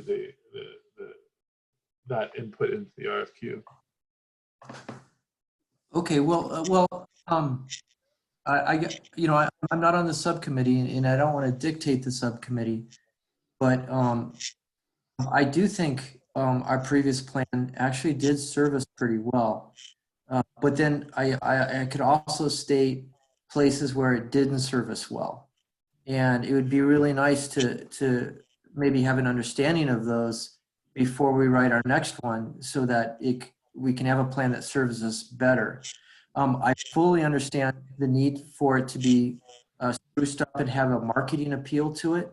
But I think it also has to be actionable, and I think also it has to help us defend decisions when we have zoning and annexation requests and stuff like that.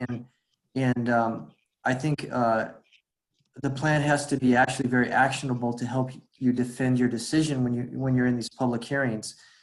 And so there's a lot that it's really got to achieve. I'm just wondering, more specifically, if these things that you just stated, if we could actually put those in some type of PowerPoint, so that we could all understand, what format of a plan we really want to have. I do think, over the last 8 years, the biggest thing that our plan lacked is it didn't have a connectivity map. I think that is the thing that hurt us the most when we had to do development reviews and other things. And so I don't know if you discussed if that's something that you want to add to a comprehensive plan. Is it something traditionally that is in a comprehensive plan? Yeah, it is. And that's one of the elements that we as staff would make sure is in there. Yeah, and I don't know why it wasn't in there 10 years ago. Well, I can tell you a little bit. A lot of times, transportation and land use weren't thought about together because they were thought about separately. Engineers did planning, transportation planning, and planners did land use planning. And since that point in time, since about 15, 20 years ago, there was a real emphasis on that you can't separate the two. They need to be integrated. And when you do separate the two, neither works well. And so a lot of times you want a design professional that can think 3D from the point of a transect going through a neighborhood and looking at how a particular zone and a particular street type and infrastructure there will be the most efficient use of space to express the vision. So you want a real, an understanding, at least past layman's view of how architecture and the public interface occurs, and that translates to the street, and that kind of then kind of turning that transect 90 degrees, how that street and that frontage work all together is part of the land use transportation interaction, and how you load the street, how many, it's all interrelated, but there was a point in time where they were thought of differently. Mm-hmm. All right. Yeah.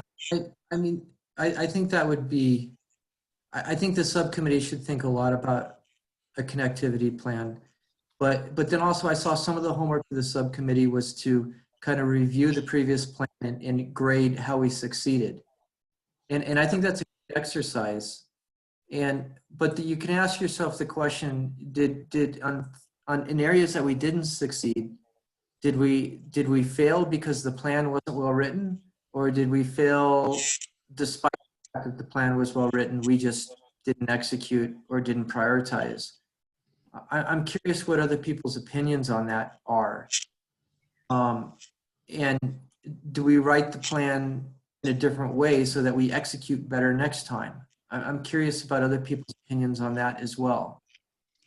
That would actually be really useful for me to understand, hearing, I haven't been on the PCDC. Barney, you've sat in the meetings for quite a long time, but I would also benefit from understanding what about the plan itself, not maybe as much as I don't want to say content, but the goals, maybe not as much, but the format and those kinds of things, because, as a subcommittee, I don't know that we've talked about it in that level of detail, Greg, that you are recommending. And so I would be curious to hear. I know when I read the LPPA, the recovery plan, and the comp plan, I personally found that the recovery action plan was easier to read. I found because it was very much, you know, on the page, you had the summary of what's going on.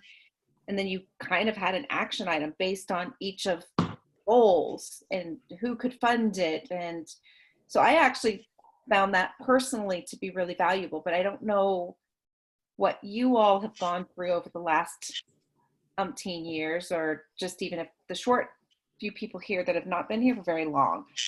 So I could use that kind of feedback too. Yeah, I think that's a great point you bring up. I do like the recovery action plan just because how it might not be sexy, but it's very pedantic in the right way. That you do have these pages that say, here, item this, almost like written in bullets. And if you look at the LPPA, there's a lot of prose in there. And you have to dig through the paragraphs to say, okay, this is what they really want to do. Yeah. And I think the LPPA could have been written better if it, quite frankly, wouldn't have been all prose, and if it would have had like tables in it with objectives and goals, or just much more clearly stated things like the recovery action plan. Anyway, I don't want to derail it, or I don't want to interject too much into it. I just am curious as to everyone's, other people's opinions on that. Well, Greg, I think part of the question is where in the process does this, what I would call detail work, occur? And at least sitting in the first meeting with the subcommittee and then looking at the RFQs, as Paula said, the RFQs are just real concise. And so I guess I'm trying to figure out from a process perspective, where do we get into how we tell whatever consultant we hire, and how do we pick them based on those qualifications of what we want the new comp plan to look like?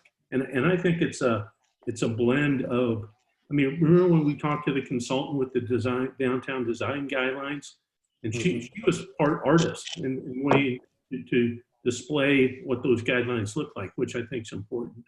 But then we have to have some meat behind it. So I don't know, you know, if we go pick a consultant, this is more of a question now, is how do we steer them down the path of what we want this document to look like?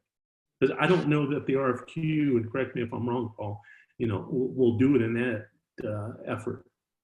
Well, one of the qualifications that we'll want is somebody that has done this and done this well. And we'll want to see their ability and their plans. And we'll want to check on the references. Are these used well? How was the process in creating this? Rather than defining it, we want a process expert as well that is going to give us something that is clearly something that we want from our organizational perspective, but something that is not just us dictating to them, but them telling us how what they see could fit us well. Because again, we're one organization, and I think if we hire an expert in this, they will come in throughout the process crafting this. We want to leave it loose enough that we give them some customization, but define it fairly clearly that we want something that's action oriented, pretty sexy, and going to result in something that's usable. Yeah. And if we give them, you know, fairly concise ideas about that, we can get an outcome that is maybe not dictated, but identified by us. I think you're right, Greg. Prose is not the way necessarily to accomplish one of these. But Yeah. the nature of it's very clear to me. The LPPA is probably the lowest on the rung of usability. The comp plan is second, and then the recovery action plan is a lot better. And you can look at that spectrum and see why fairly easily. And somebody that comes in that has, you know, high qualifications will have done this in several ways and can provide us examples of why they would go one way or another. And they should be able to guide us as the PCDC through the process and tell us what would be the best outcome based on what they understand about us. And we'll be able to give them feedback on whether they're correct or we need to change it. Yeah, so I love the term that we are looking for somebody that's a process expert. It's not necessarily just somebody that tells us, oh, this is what should be in your plan, but this is how you should write your plan, and this is what a plan looks like. And yeah, I just underline it again. We hired an expert on the LPPA, and we ended up with a bunch of flowery prose that I think we're all in agreement. It's the weakest of the three documents. Right. And so if we just establish that from this conversation, I'm relatively happy. I'd like to add one more thing, and which is that I agree with the preceding comments. An additional item is that I would suggest is that if you want an actionable plan, then part of the planning process needs to be, and I would always advocate for this, is to assess, do we have the right resources to accomplish what we're putting in the plan? So if we're going to lay out, these are the things that we'd like to get done, we need to assess, do we have the resources to do it? And if we don't, then how do we address those gaps? And if we can address those gaps, then, should it be just an aspirational item? Yeah, that's a great statement. Yeah, I totally agree. One of the process. Oh, sorry. Who is that?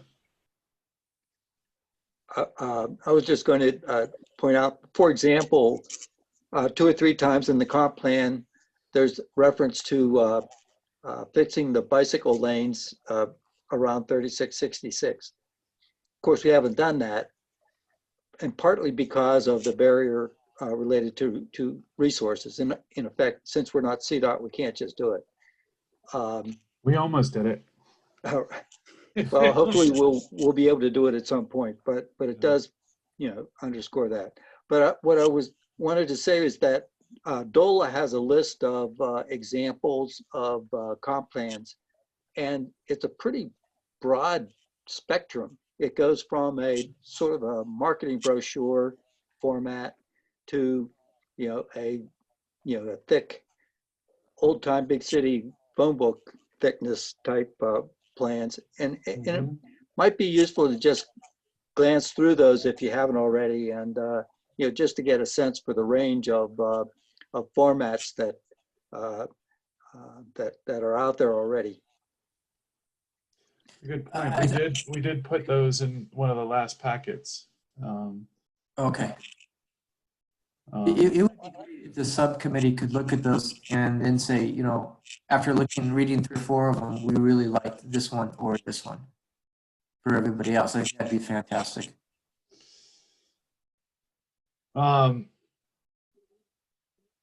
Well, the subcommittee has a very tight agenda, and they're done after this Wednesday. We were going to talk about continuing them, but this was the subcommittee as it is constituted right now with the boards and commissions may be different than the PCDC subcommittee carrying that forward. Does that make sense? Sure. So I think, Paul, maybe what we need to do, just to kind of help the group understand, what we've got is coming back, is it June 8th? We're going to come back with kind of a rough draft of the RFQ. Is that correct? Yep. And at that point, we, PCDC, can kind of fine tune it, I guess, in a little bit more detail, and then we can address some of this conversation, and maybe we can be thinking a little bit more between now and then as a PCDC group, some of these things that we are just discussing right now, making sure that that is properly included into the RFQ. So that date, and then we can give you the timeline probably a little bit more accurately, but we should then talk about, once we send off the RFQ, we know we need to write for the DOLA grant, but when do we get public input, and what's the next level for the subcommittee? And that time frame probably needs to get identified. Okay, go So ahead. just thinking a little bit farther down the road to make sure that PCDC is all in line with what we're doing with the subcommittee after the RFQ has been submitted.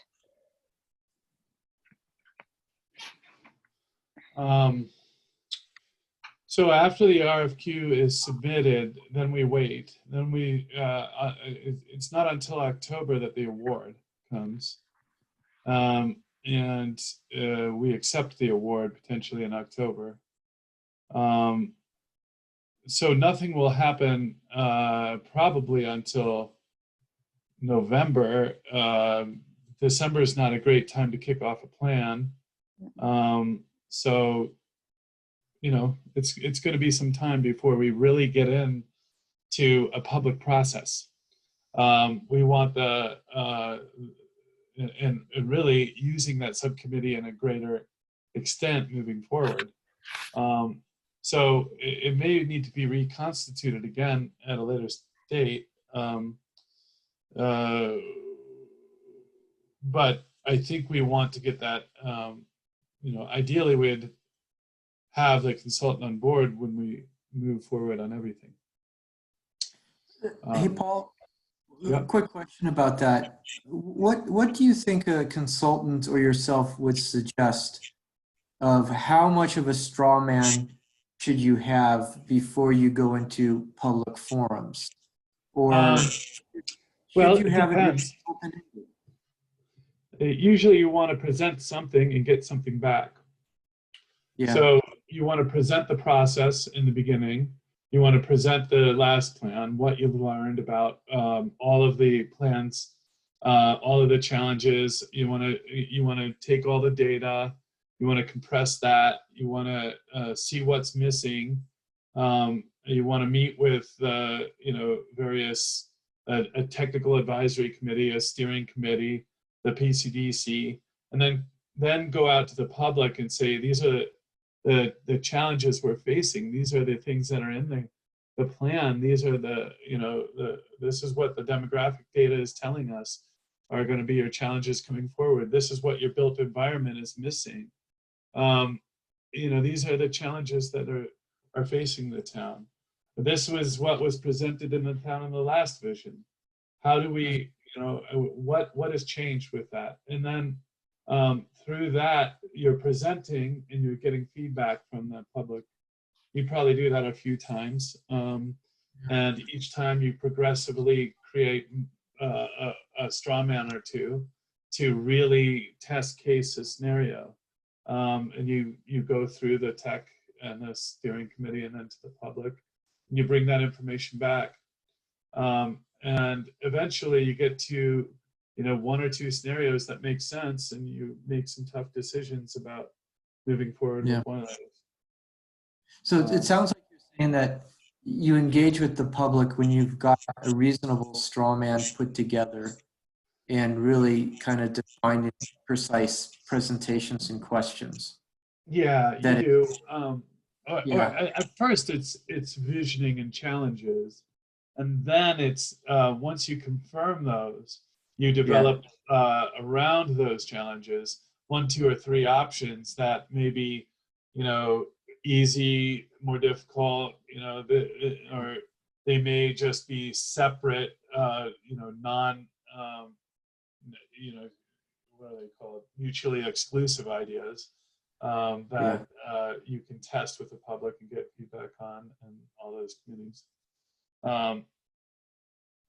So it depends. It can be orchestrated a few ways, but usually you have 2 or 3 check-ins with the public. and all those different committees to test. I've had up to 4 or 5 in the comprehensive plan process where there's a visioning, a reporting on that visioning, and a development of a few ideas, testing those ideas, then reporting back. The last 2 check-ins are first presenting the plan and getting feedback on the plan, and then refining that plan based on that feedback, and then presenting it again. Well, for the LPPA, I think we had 8 public forums. And yeah, you can do that many, but at a certain point, why are you doing them? yeah. And they can you can do as many as you want, but you always want to present and get feedback. You want to inform. The other element of this is you want to have trade-offs. So if you get this, you can't get that. And that goes to the point of John's approach, where you're not going to get everything. You need to check your reality based on your resources. Yeah. And so it's not just a vision plan. There are defined objectives and measurable actions that seem to fit in with your budget in general. And so you want to inform the public when you do that of those trade-offs, so they're not just reaching for pie in the sky. Yeah. I'm curious, Greg, since I was not a part of that LPPA process, did 8 meetings seem outrageous? It kind of off the top. I mean, my feeling is that doesn't sound super focused, or was it really valuable having that possibly deep of a process? I'm just kind of curious. Yeah, that's a good question. At the time, we weren't encouraging PCDC members to go to them because we weren't sure if that was ex parte or not. And that kind of ended up causing a lot of friction, because some PCDC members had a very strong opinion that they could go to any meeting they wanted. It didn't matter that there was no ex parte, almost, so to speak. So I didn't attend. I attended the last one, and I do have to say, 8 didn't seem a lot, because there was a tendency for the public not to attend all 8, and I think they had to revisit and restate things several times. And going back to your statement, Paul, I mean, this is where that lady was really, really good. She was very good about trade-offs, and she was very good about issuing reality checks for everybody. Mm-hmm. So I don't think 8 was too much, but I can clearly see how you can put people into meeting fatigue and then people stop showing up. So I would think I still wouldn't go. I wouldn't go beyond 6 or 8 for this as well. It was okay in that case, because Apple Valley and Old South are very, very sensitive to people, and so it had to be an enormous amount of we're listening on those issues in those areas. No one gave a shit about the corridor. It was all about Apple Valley and Old South. Okay. So Paul, I'm just curious, as we are in this process, I think in order to really be effective on June the 8th, our PCDC meeting, it would be best to actually have the draft written and all of us seeing that prior. So I guess in the packet for the workshop. Yep. So that we can all be reading it and over that weekend and being able to really spend time on it, and so each Agreed. member can have an opportunity to really give feedback. And I think we should all be prepared to dive into it and put as much information into this as you want. But yeah. Sure. It probably won't be that long. It'll be a fairly succinct document is what I'm hoping. I'll give you, if I can, I'm going to show you two things. The outline that we had previously that you should have seen. That's not the outline, is it? That's the agenda. Where's the outline? Comprehensive. Can you see this this outline? Mm-hmm. Yes, we Okay, can. so there'll be an intro section, a background, which are the current challenges that we're facing, the areas of focus, which will be the built environment, ecology and nature, the economy, healthy communities, and responsible regionalism. Will probably try to fit a lot of those wants and needs into this. The scope of services, we'll flesh this out a little bit. Submittal requirements, what they need to propose, how we'll evaluate, and then how we'll award the contract. So all of that will be, we'll flesh this out based on our conversation today and other input we receive, and based on other qualifications that or RFQs that we've seen. But this you've seen before, and we're going to flesh this out. So this will be the general format that you'll see on the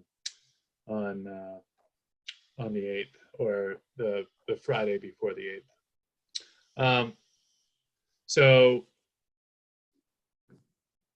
that'll give you kind of the insight into what we're putting in here. Again, this will be fleshed out based on our conversations today and others that we've had, and we'll go about that. We'll also, I know we discussed a number of plans that we're creating a list of plans and studies that we have that will go into this. So we'll start like with our design standards, our IGAs, our downtown improvement plan, our open space plan, comprehensive plan, other IGAs, wildfire protection plan. So all of these are being fleshed out and given some information below them. So you'll see this as well, and you'll be able to see what's, a description of each one of these. We want them to evaluate our capital improvements, our downtown parking study, and even our master business inventory. Some of our codes, so they know what we're at and where we are, and then we'll have a full list of maps. These will all be linked, and so they can, and they'll be described. So they'll be the same for you guys as well. And I think it'll give you guys a sense of our planning documents to date, and kind of what we're dealing with when we talk about updating the comprehensive plan. Because all these plans should be considered as part of that process. Not every piece of these, but the high-level elements in each one of these. And then some of them have been updated. I think we just went through and updated the Environmental Sustainability Action Plan. So this will be in that as well, as kind of the fodder for the consultant to look at and figure out. We want to give them a lot of opportunity to see where we are.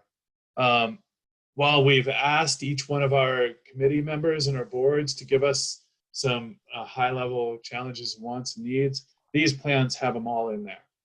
And they've been, most of these approved over time.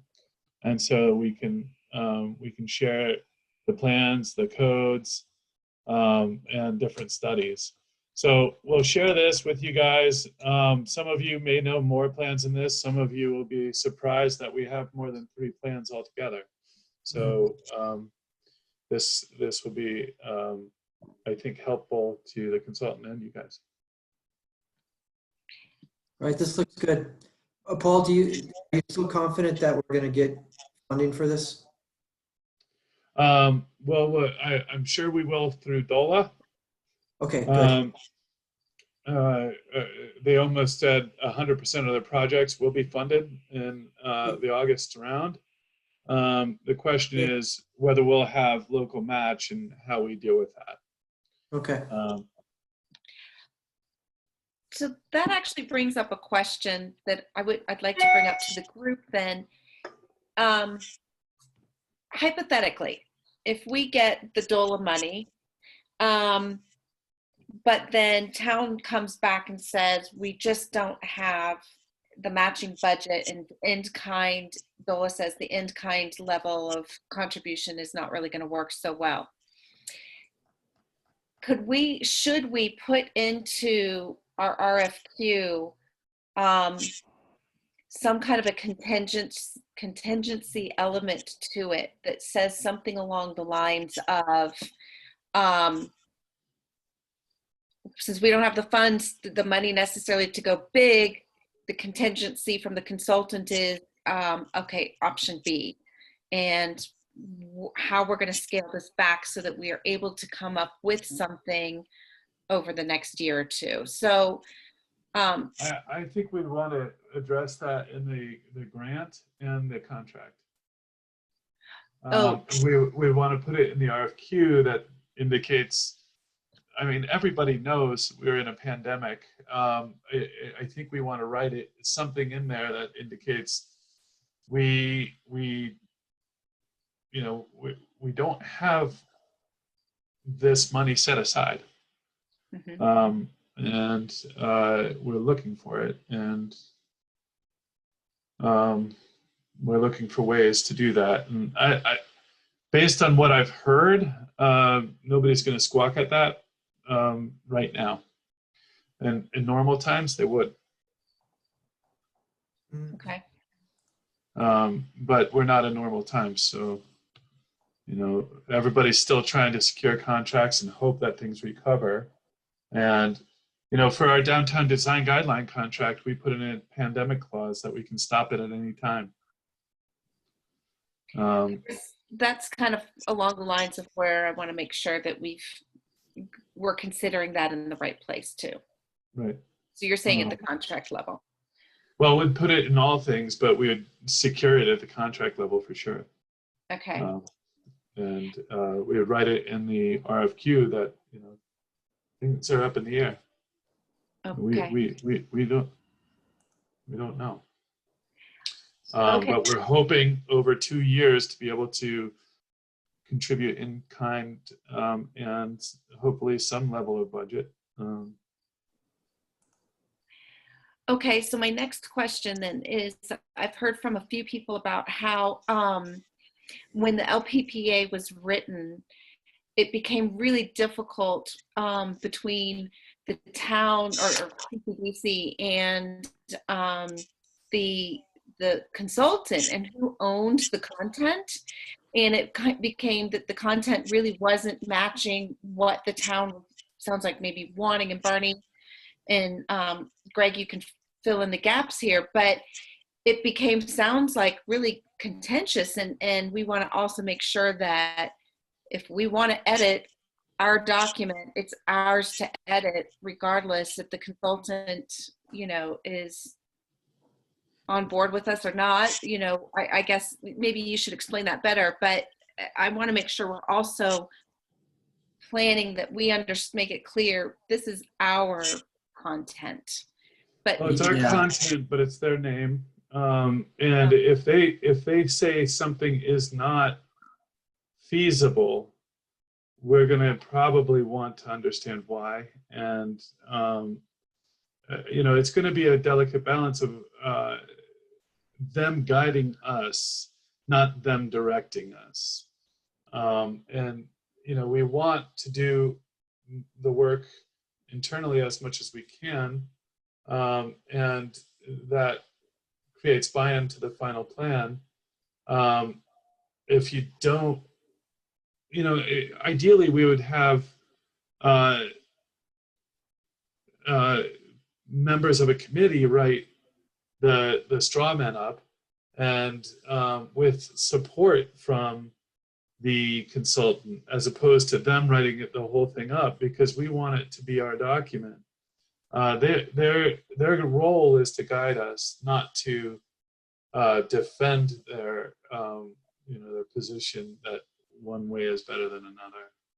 And that's where we get back to these qualifications, being a process expert and not just a what is it, best practices expert, Yeah. if you will. We need their advice to move towards the right direction, but they're not going to have to live with this. And so there's always that struggle, or a struggle at the end to refine it. And who makes those decisions? It's typically the town. But the town making those decisions, it usually has to be one person at the town, and they have to make some pretty tough decisions. So if I could add to that, Jocelyn. So Yeah. you touched on what we've talked about in the past, that was very, very difficult in that process with the LPPA. Mhm. And just as Paul said, the consultants felt that it was their document and that their name was on it, so that they needed to do all the editing. So it started off with us giving suggestions to them. Oh, I would write it this way, or I please state this instead of stating that, blah, blah, blah. They acquiesced to some of it. But then when we started changing it too much, they said, well, it's not our document anymore, and it's our document. And I think what was fundamentally, what was fundamentally wrong is, who was that document for? And that consulting company kind of felt that it was our assessment of you. And to us, that document was a statement to the landowner and the surrounding regions what the town had an appetite for in regards to that property. And so we were kind of writing to two different audiences. We were trying to basically, like I said, tell the people around us, this is what the town's appetite is. And the consultant was like, oh no, this is our assessment of Lyons for you. And that all just got screwed up and became a mishmash of two people trying to write to different audiences in the same document. And I just don't want that to happen again. Right. And that's why, if you look at the LPPA, quite frankly, 60% of it you could throw out, because we called it the blah, blah, blah. And, it's just like, what's this section? Oh, it's just blah, blah, blah. Arguments of it was supposed to argue why we were concluding something, but quite frankly, we could have just simply said, we conclude this in the end, this is our plan. And we could have referenced this assessment from somebody else that told us why we should go that way. So yeah, the assessment should be in the appendix. Yes, Not that's in the Paul. body. It's a great way to put it. A lot of the blah blah blah shouldn't have been main prose. It should have been appendix. Yep. So Okay. anyway, we just don't want to make these mistakes a second time. No. Or at least, for me, I usually make them 3 times, but. All right. So that takes care of, it sounds like that's addressing that concern that I've heard. Anything else? This is a good time. John, do you have anything that you want to add, or Barney? I don't have anything to add. Okay. Barney? I don't really have anything to add. Okay. And it looks like we lost David, maybe. Clay? Oh, you can't. Clay Yeah. is saying he's in Wi-Fi hell. Oh, I'm sorry. So yeah, we've all been there. Okay.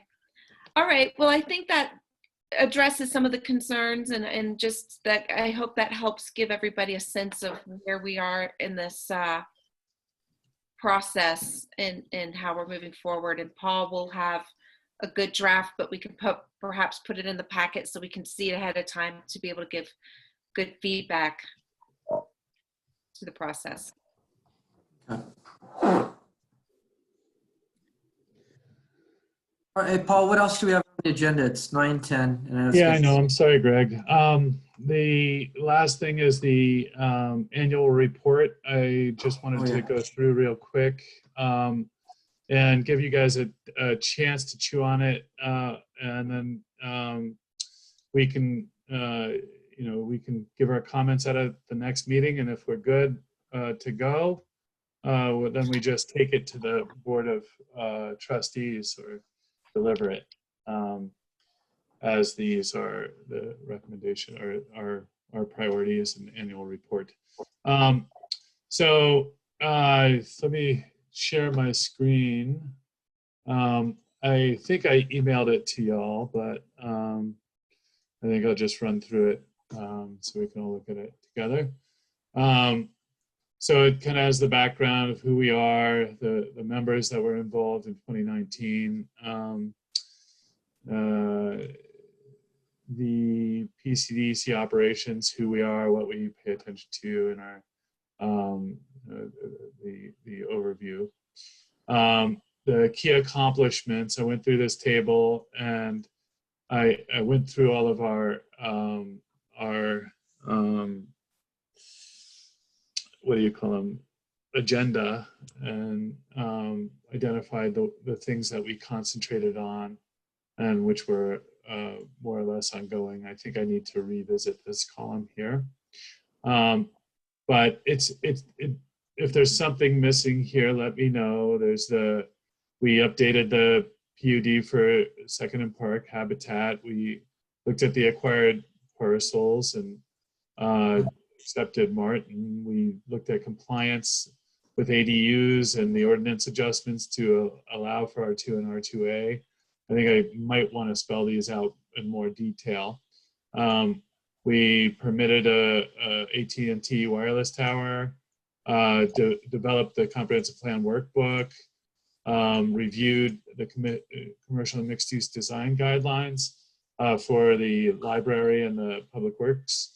We did so for the, the dispensary as well. We looked at condoizing regulations and we're expecting some feedback on that. That is ongoing. We approved the dispensary. Did I say that up here? I may have. We reviewed the downtown design guidelines and compared them with other communities, refined them, and prepared them for the new consultant. We developed a plan for the deed restrictive buyout properties, including, did I say that up here? I don't think I did. This is the Boulder County acquired parcels. This is the Dr. Bop.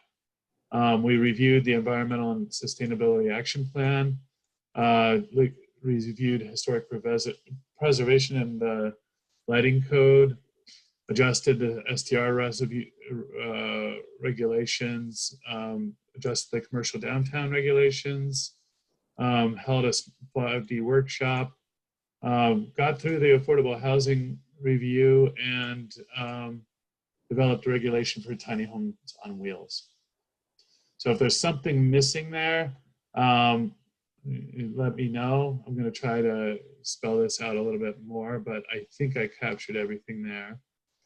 And then these were the priorities from 2019 that were in our kind of to-do items. Some of these we got done, others we didn't.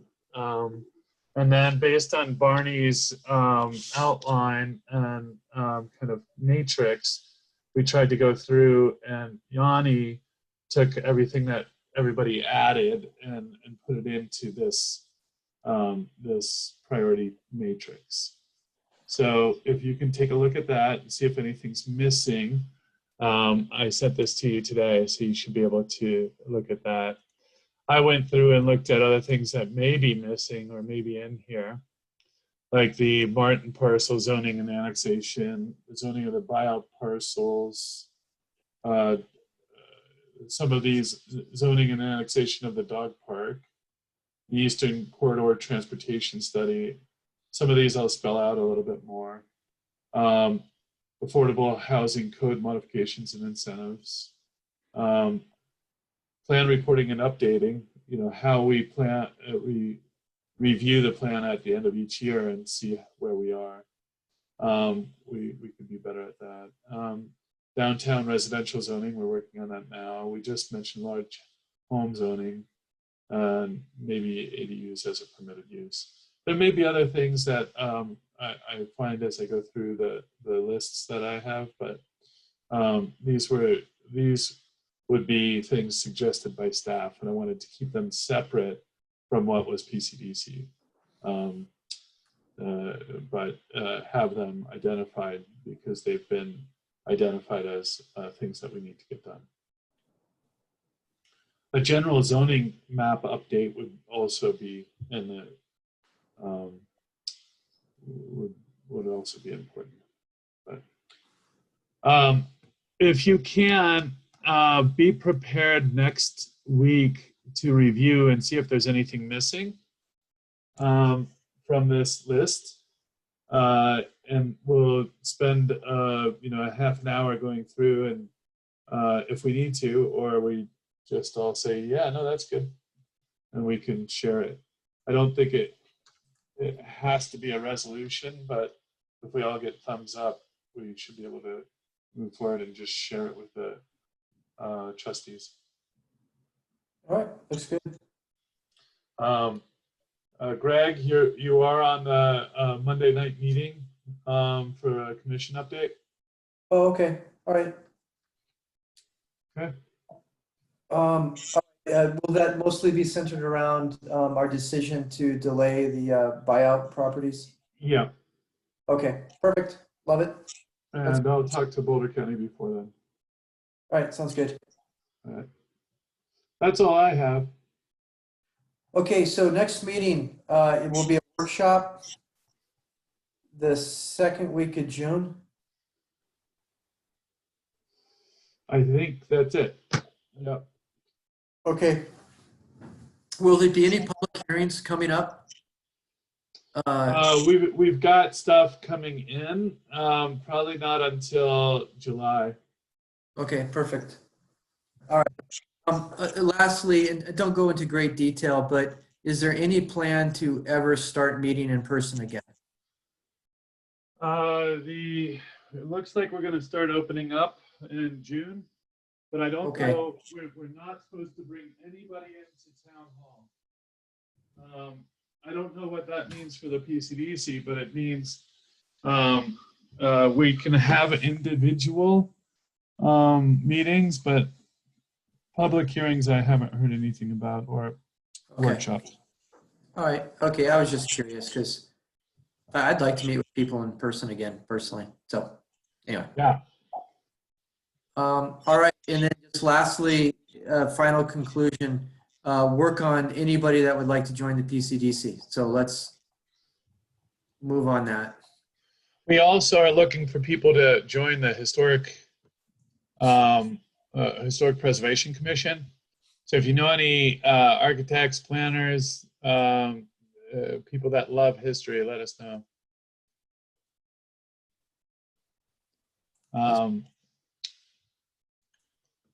Yeah. Good. Okay, Thank you. all right, bye. Bye-bye. Thank you. Bye.